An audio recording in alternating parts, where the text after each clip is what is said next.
As I said before, I believe I said before, I moved my father in with us downstairs, and we set up his own little apartment. My father lived in a ranch-style house, and he kept passing out. We'd call 911, or he would call it when he came back around, and we didn't understand why he was passing out, but we finally figured out it was too far for him to get from the front living room to the bathroom, so he just kind of quit drinking.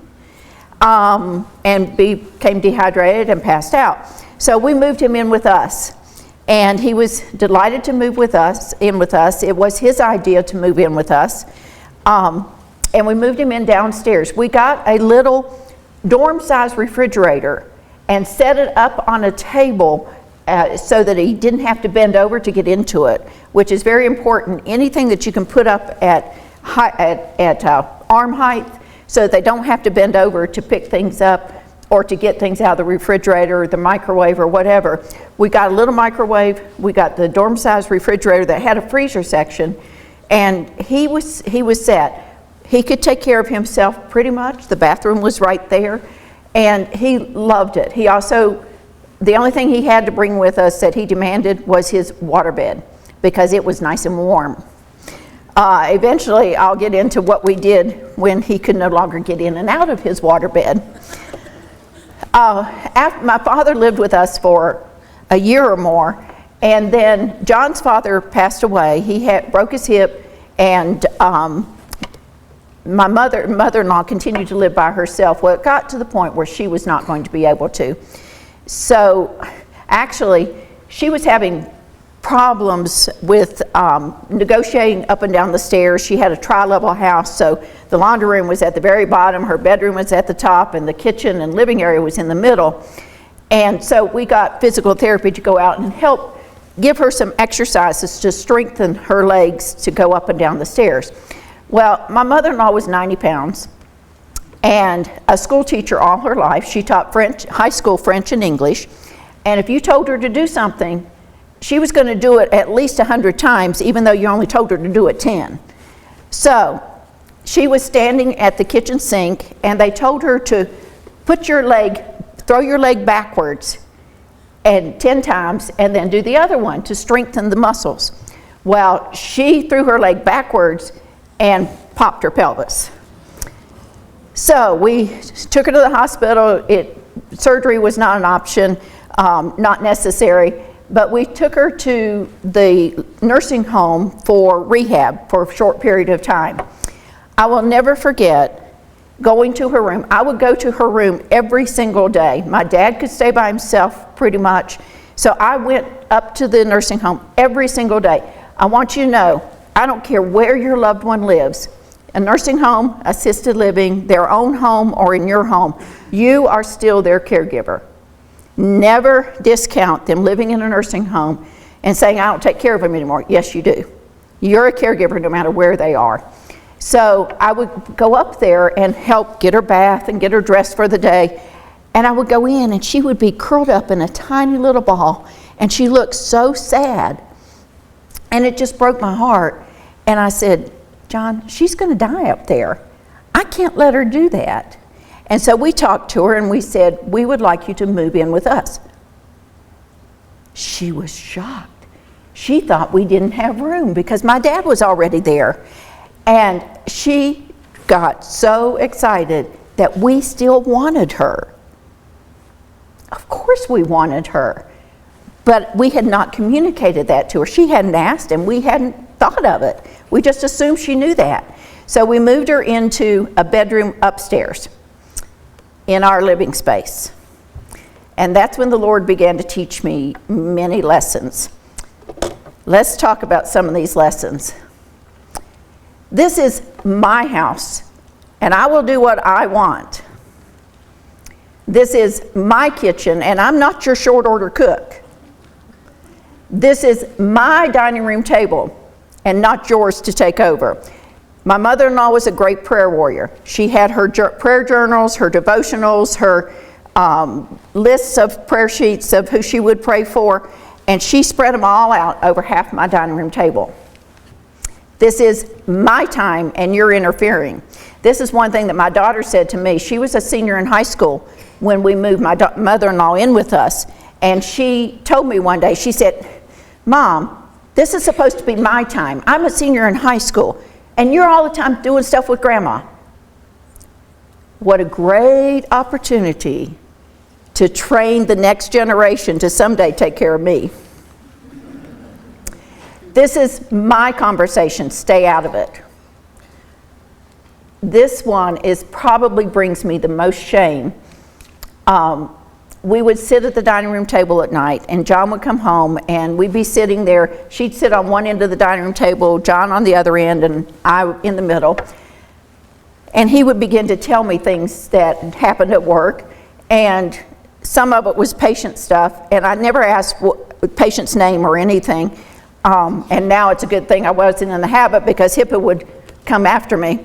But she would say, question from her end of the table, well, who was it? Where are they from? What was wrong with them? Why? What did you do? It was none of her business. So, to our shame, we would talk softer so she wouldn't hear. I'm going to tell more about what we learned from that.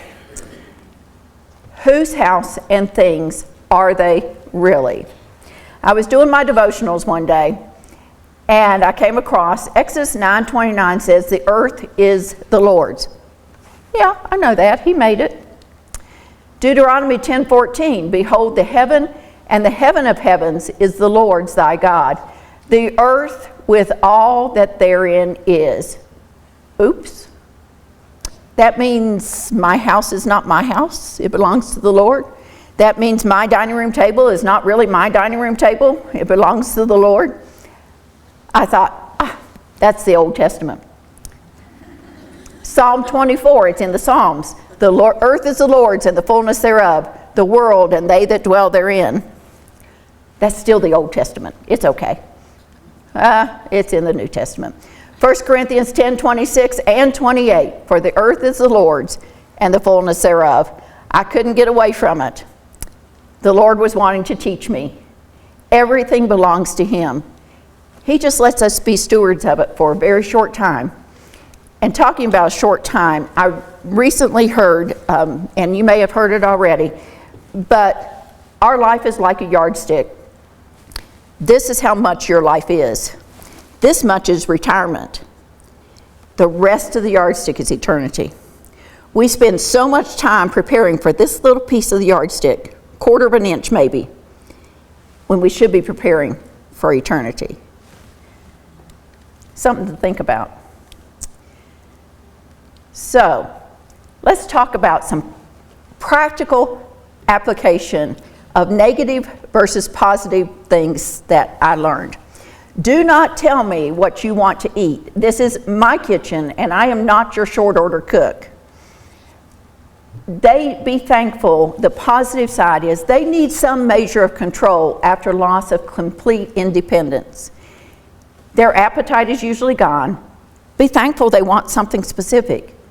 Yes, you may have to prepare an extra meal or an extra, and every morning she would tell me how she wanted her egg cooked, and it was always exactly the same, or how she wanted her oatmeal, and it was always exactly the same, but she had to tell me how to do it every morning. I've done the same routine for the last 3 months in giving you a shower, yet you still feel the need to tell me what to do every step of the way. Drove me nuts. I know you need this now. I know you need the washcloth next. I know you need your hair washed. I know you want the water that turned on this way and turned off at this time.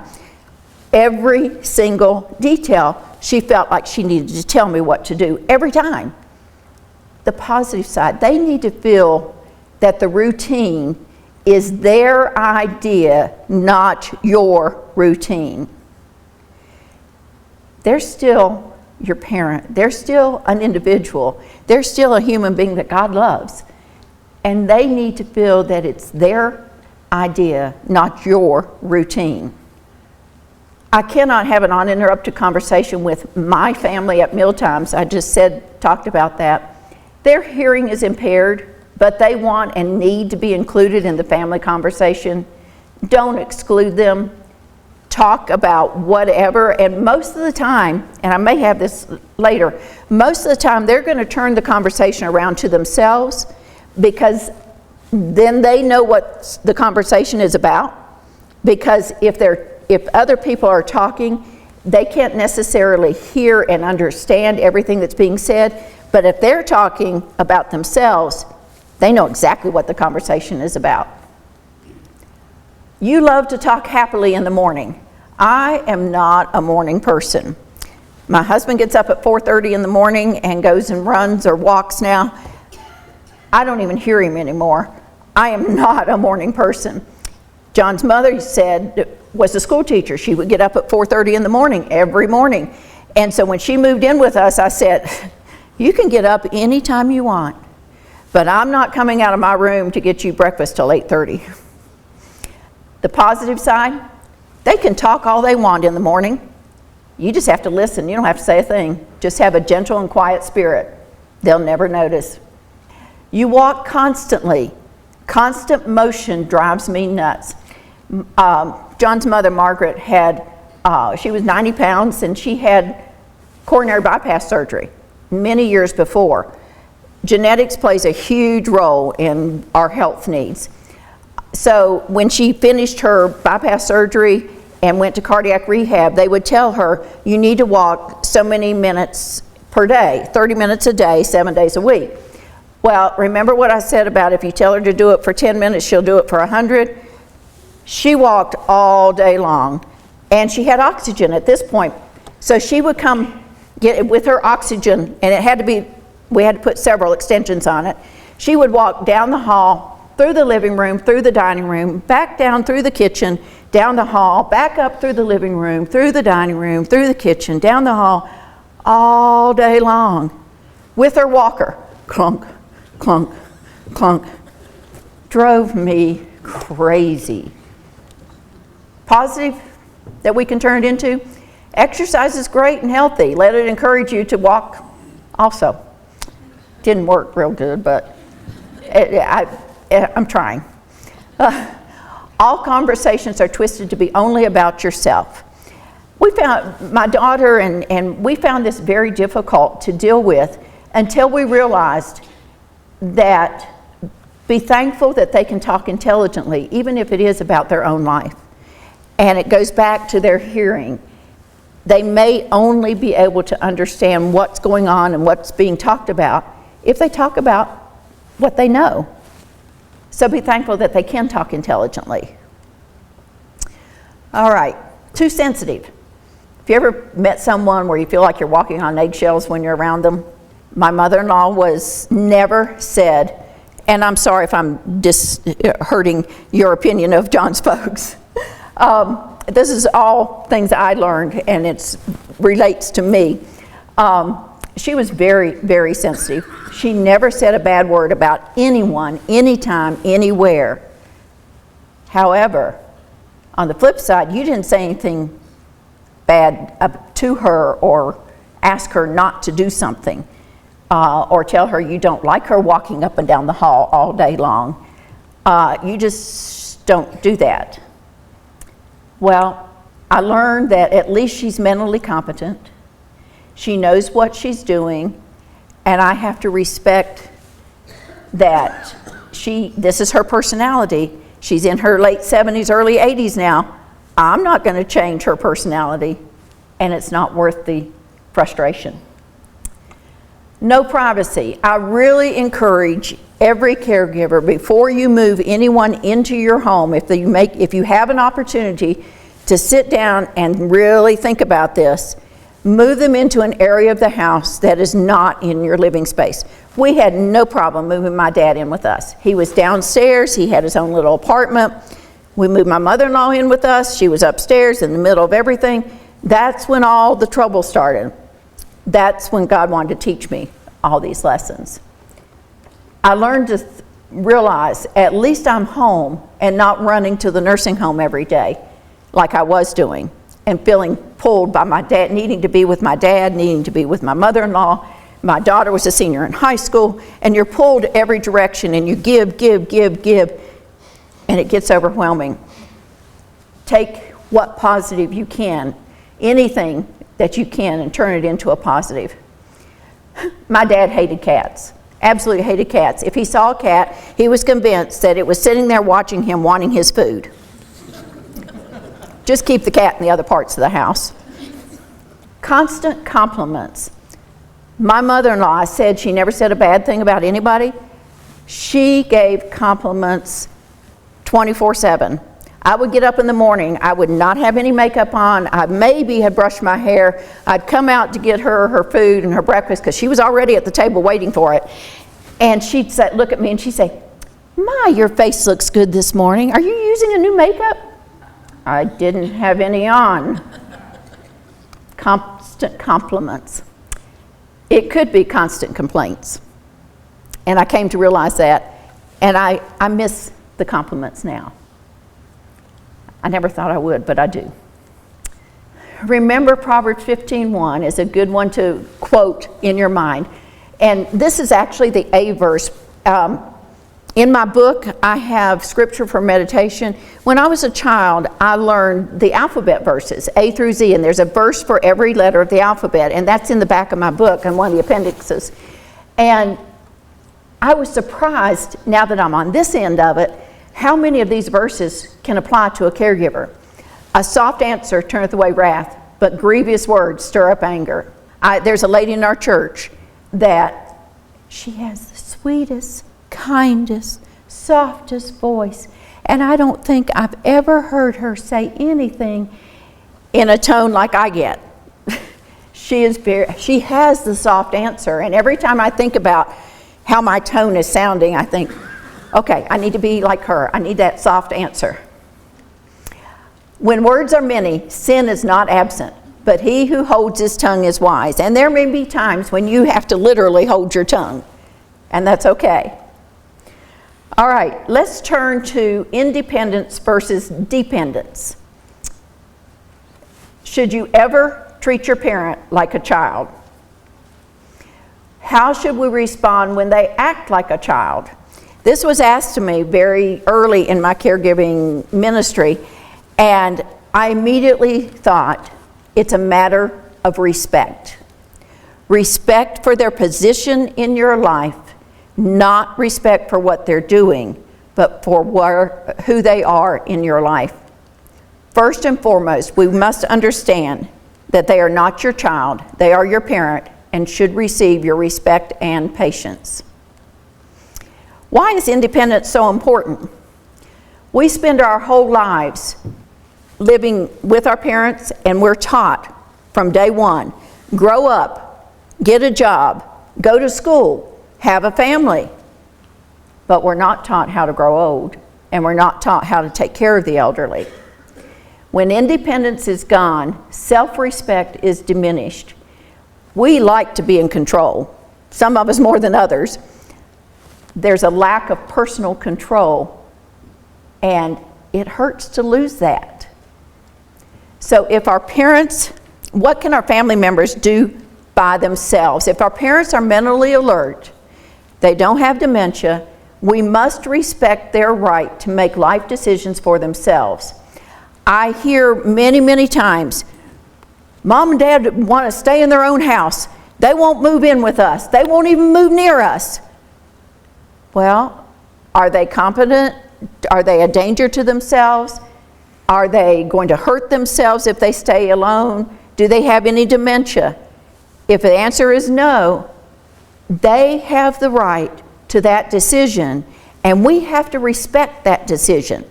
Now, John's folks lived in the exact same house that she grew up in for, 50, 60 plus years.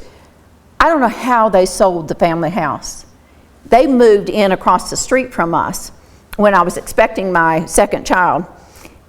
First thing my father-in-law did was cut down all the low branches so he could see our house better.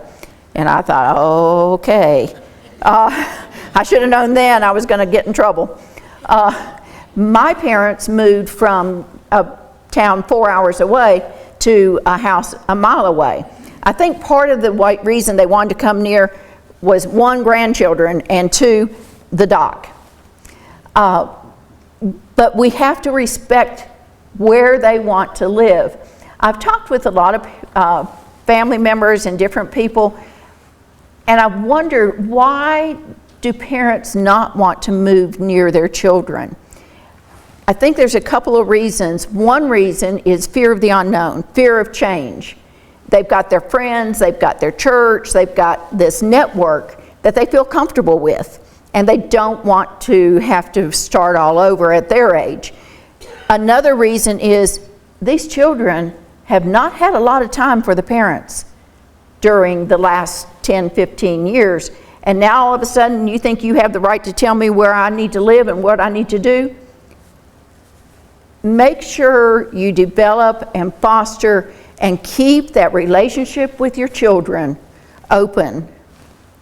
How much should we help them? The goal is to make people responsible for what they are capable of. We need to move them out of their comfort zone, but keep them in their ability zone. Allow maximum freedom. We don't want to smother them. We need to let them do what they can. My brother loved to do lots of things. He's the one that has gotten my former pastor in trouble going on the Chattooga River and about killed him. And he would do crazy things. But my father was not able to do as much as my brother wanted him to do. And he had to learn, keep my father in his comfort zone, or move him out of his comfort zone, but keep him in his ability zone. Don't expect him to do more than what he is able to do. And that's a real fine line. You've got to know, it's different for everybody. You've got to know exactly what they can do. Encourage exercise, encourage movement, even if it's sitting in the chair and lifting your leg up and down, or sitting, doing your hands up and down, or open and close. Just any type of little exercise to keep the circulation going. But don't expect them to get up and run a marathon. Independence.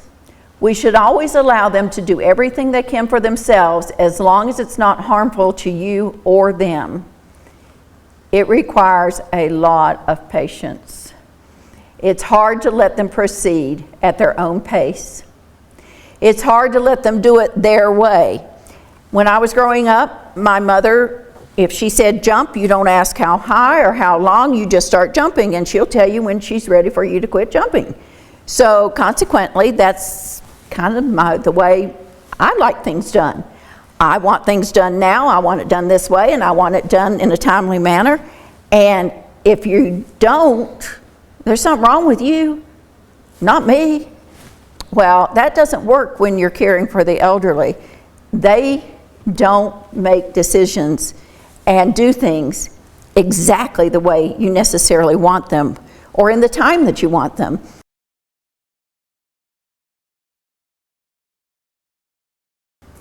This is about the way my father would walk.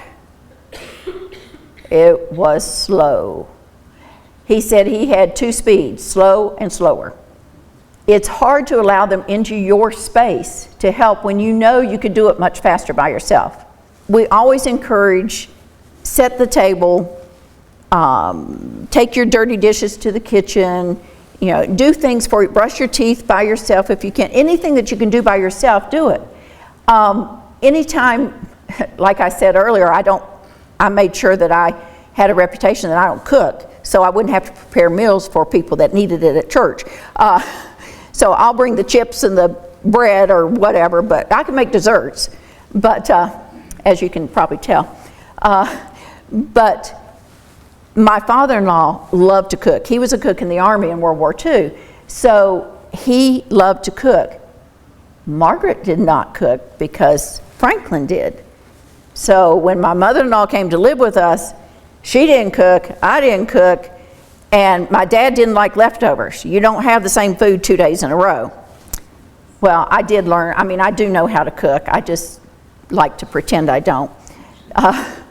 But Margaret would come in and she would want to help with different things. And it was like, I could get it done in about half the time if you just go shopping. You'd have to get the wheelchair out of the car, get them in the wheelchair, figure out, get a basket, set it in their lap so they could hold the stuff for you. Make sure you didn't get too much because then it'd be too heavy for the lap. It's a major ordeal, just the same as getting your baby in his car seat and going shopping. Only it's on the other end. Now, the same as getting your baby in the car seat, he grows up and eventually leaves, and you've done your job. There are times when the children are little, you think, they will never grow up. I'll be so happy when they get out of here and go to college. Then I can have my empty nest and be happy again. Well, the baby boomers now, their children are grown, but now they're taking care of their parents. And just as it happens so fast, when you're on the other end of your children growing up and leaving home, caring for your loved ones, when you're in the middle of it, it seems like it will never end. But when you get on the other side, like I am now, it was just a blip on the screen. It happens so fast. When you're in the middle of it, it's like it'll never be over. But live with no regrets, so that when you do get to the other side of caregiving, you won't have the guilt and the shame and the sins that can so easily beset us. Personal control losses. Number one, driving. I get asked this probably everywhere I go. How do you get your loved one to stop driving? Well, there is a very easy way, and everyone is shocked when I tell them, every state, you can go to your loved one's family physician, tell them that you don't think they should be driving anymore. The family physician will send a letter to the highway department. The highway department will send a letter to your loved one and tell them they need to come in for a driving test. In all the years that my husband has done it for his patients, he's had 2 that have passed the driving test. Then the loved one does not get mad at you, they don't get mad at the doctor, they get mad at the highway department. And you take the keys and they don't drive anymore because the highway department said they couldn't. Easy way to you're not taking the keys away. The highway department said you couldn't drive anymore. Personal hygiene. Like I said, they don't have to take a bath every day.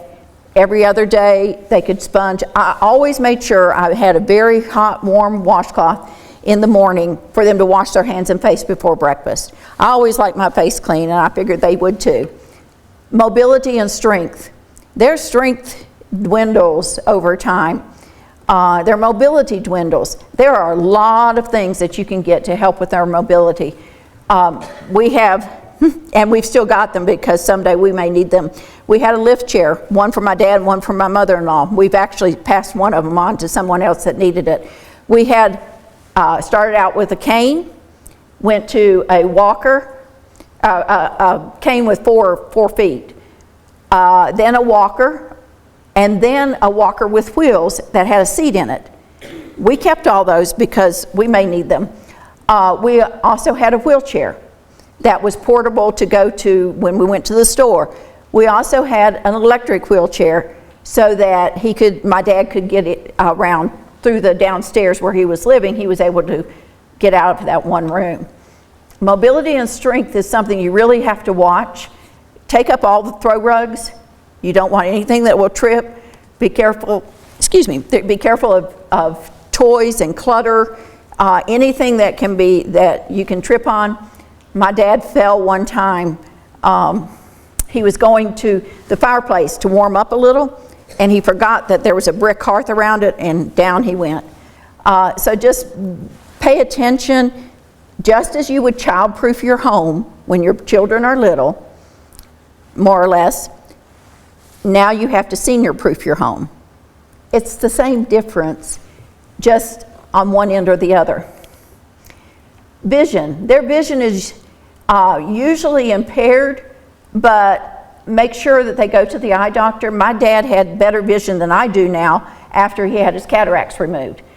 They do amazing things now. If the vision gets blurry after cataract surgery, take them back to the eye doctor. They may just need to do a little laser to do some holes in the lens. So their vision should be very well. My dad loved to read books. He loved to read. He read all day long. I would go to the library and get some. I bought some. It's hard to find Christian fiction at the library, so I would find out who had other books. I got him a Kindle, thinking that would be a good thing for him. Well, I think I waited too long to get the Kindle because he kept falling asleep, and then he couldn't figure out where he was and how to turn it back on and how to swipe the page. And so be sensitive. Kindles are great. I have one. But be sensitive to what your loved one can do and not do. Memory. Memory goes. My memory sometimes is here and sometimes it's not here. Be sensitive to that. Never ask, oh, you remember when such and such? No, not necessarily. Be careful about doing some of those. Do you remember when? Because if they don't, that tends to put them on the defensive and feel very frustrated that they don't remember and feel guilty for not remembering and feel, they need to know, and just tell them about the situation or whatever you want them to remember. Hearing, frequently it goes. There are several people that I have talked to recently that they have started writing things in a book. So when they want them to know what it is. For some reason, my dad could always hear my tone, but he could never hear and understand my dad's tone. So I would be his interpreter. We had an older gentleman that had also been in World War II, loved to come and visit. Scared me to death when he was out there driving, but he managed to come and visit my dad. My dad couldn't hear a word he said. So I would have to sit there the whole time they were visiting, and I'd say, this is what he said, and then I'd turn back, and this is what he said, and then I'd turn back, But it was okay. My dad loved to have a visitor. The other thing, a friend of ours has just gotten, it's an amplifier, and they have it in their ear, or it's around their neck, I believe, and she gives us a clip to put on our lapel, and then the sound goes directly to her, and she can even hear my husband, which is amazing. She hasn't been able to hear him in years. It's called an amplifier, and they can bring that to church and hear as well. For some reason, some churches have the headphone that they can put, the earpiece that they can put on and hear the pastor's message directly into their ear. Some older folks don't want that. I found out one reason this lady that I'm working with didn't want it because she didn't know whose ear it had been in before. Be sensitive. There are also phones that you can get that will, for the deaf, that you can, it'll print up exactly what someone's saying to you, and we got that for her and she loves it. Ability to make quick decisions or think clearly. We used to get so frustrated with my dad. I'd go in, I'd say, do you want this or this for supper?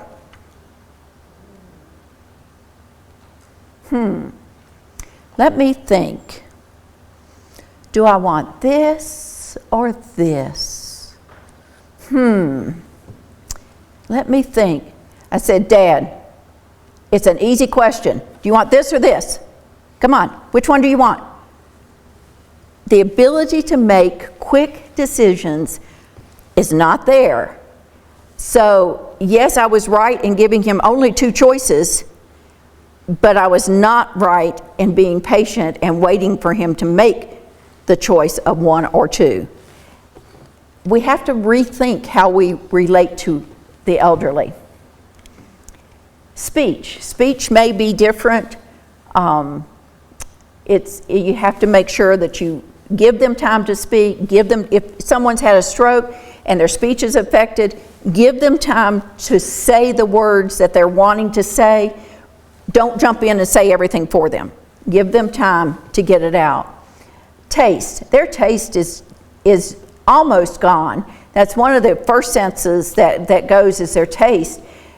They're not hungry. they really don't want to eat. One of the things that we found that my dad loved, and my mother-in-law loved it as well, was Boost or Ensure or one of the Carnation Instant Breakfast. I think she liked Carnation Instant Breakfast. My dad liked Chocolate Boost. And what I would do is I'd put it in a coffee cup in the morning and heat it up. And that was his morning hot drink. And then I got the good nutrition in him, but that was his morning coffee. So you have to be creative. Our response to loss. Anytime you are helping someone with their activities of daily living, you have to use good body mechanics so that you don't hurt yourself or them. If you can get a lift chair, if they're having trouble getting up from a sitting position, if you can get a lift chair that will help them stand up first, don't try to pull them up. Let them go up to the edge of the chair and stand up with the walker or the lift chair, lift them up, and then you support them on their low back and their upper arm gently. My dad used to say, "Don't grab me under the arm. It hurts." He would bruise easily. But gently support them and let them do as much as they can for themselves. If you have to do all of the heavy lifting, be sure to get some advice from home health or your family physician. There are all kinds of equipment that can help with that, but guard your own health first. Encourage them to do for themselves as much as they can, but don't frustrate them. They don't have to have a bath every day. They're not that active. Have baby wipes near the toilet for them to clean themselves after their daily duty, and a pair of gloves, because eventually you will have to do that for them. Remove all the throw rugs. Have a lap robe available. Their body temperature regulator is poor. My dad would get very cold. That's why he loved his waterbed, because it was always warm. He hated to get out of the waterbed because he was so snug as a bug in a rug, they say. Eventually we did have to get a hospital bed for him. We found that there is actually an electric mattress pad that you can put under them to keep them warm. If you do that, and we did, make sure you hide the controls, put it on low, and make sure that they can't inadvertently burn themselves. We also got a twin size electric blanket to put over him, and it came to a point where we took it off, put it on the bed at night, took it off him and put it over him when he was sitting in his chair during the day. That saved a lot on us having to heat the whole house. He stayed nice and cozy with his electric blanket. So just learn to do special things, anything that can make it easier for them. Have a cowbell available to call for help if they're able to dial a phone, program it to call your cell phone. That way, if you are able to leave the house, they know that they can call your cell phone, and you always have your cell phone with you. Also, Lifeline, Life Alert is connected to the local hospital. My mother-in-law and my father, neither one of them wanted that. They just didn't, and honestly, I really didn't think we needed that. But we did go ahead and get it, even though I was there most of the time. It became a source of comfort for me, and this is the way I presented it to them. I know that you can ring the bell, I know that you can call me, but what if I miss it, or if something happens, or if somebody breaks in your house? All you have to do is push this button, and there's help immediately. That would bring comfort and peace to me if you would do that. Anytime you can turn things around, and I'm not saying using the word manipulate, but you draw your own conclusions. Anytime you can turn it around to where your loved one is helping you by doing something, then they're much more willing to accommodate whatever your request is. It's called psychobabble. Our response to loss, mentally and spiritually. I want you to really get this. As a caregiver, I'm not a prisoner of my circumstances. I've been given freedom to be all that Christ created me to be in Him each day. I am not bound by duty. I am free to serve. That's what God wanted to teach me. I'm not bound by duty. I I have to do this, so I'm doing it. I'm doing it for the Lord. And it's a privilege, and it's a joy. And if I'm doing it for the Lord, hey, what greater service can you do? And it becomes exciting. My father, he was 88 when he died, about a year before he died. This was his verse that he wanted to memorize. I'm terrible on memorizing. I should work on it more. But he memorized this verse and would quote it to me frequently. James 3:17, but the wisdom that is from above is first pure, then peaceable, gentle, and easy to be entreated, full of mercy and good fruits, without partiality and without hypocrisy. Remember, our purpose of caregiving is to minister love to everyone else while giving God the work of changing my heart. And that's what he's done for me. I went kicking and screaming. I didn't do it all right. You may not do it all right. But if we keep in our mind, this is for God. We're serving the Lord when we're caring for our loved ones. It really makes it a joyous time.